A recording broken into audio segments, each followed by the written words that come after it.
Hey everyone, today I'm going to show you how to keep your OBS files from getting corrupted. Without any further ado, let's get started. First, open your OBS app on your computer. Once the application launches and you can see your main dashboard, direct your attention to the upper left corner of the screen. You'll see a menu labeled File. Go ahead and click on it, and from the drop-down menu that appears, select Settings. This will open a new window where you can configure various aspects of OBS to optimize your recording setup. In the Settings window, look at the left panel where you'll find several categories. Click on Output. This section is crucial because it controls how OBS processes and saves your recordings, which directly impacts file stability and quality. Choosing the right settings here can prevent those frustrating moments when your recordings become unreadable or corrupted. Now locate the Output Mode option near the top of this section. Right beside it, you'll see a drop-down menu. Click on it and select Advanced from the list.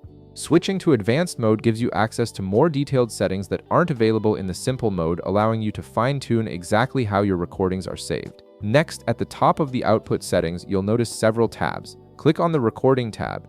This tab contains all the specific settings related to how OBS captures and stores your video files, and this is where you'll make the key change to prevent corruption. Here's the most important step. Find the Recording Format option and click the drop-down menu beside it. From the list of available formats, select Matroska Video MKV. This format is much more resilient to corruption compared to other formats like MP4. The reason MKV is safer is that if your recording is interrupted or OBS crashes, an MKV file can usually still be recovered and played, whereas an MP4 file might become completely unusable. This single change can save you hours of lost footage. Once you've selected MKV as your recording format, look to the bottom right of the Settings window, click Apply to save your changes, and then click OK to close the Settings window.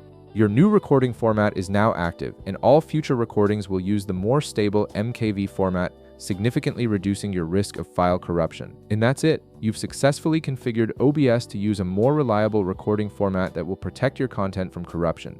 If this video helped you out, be sure to leave a like, subscribe, and I'll see you in the next one.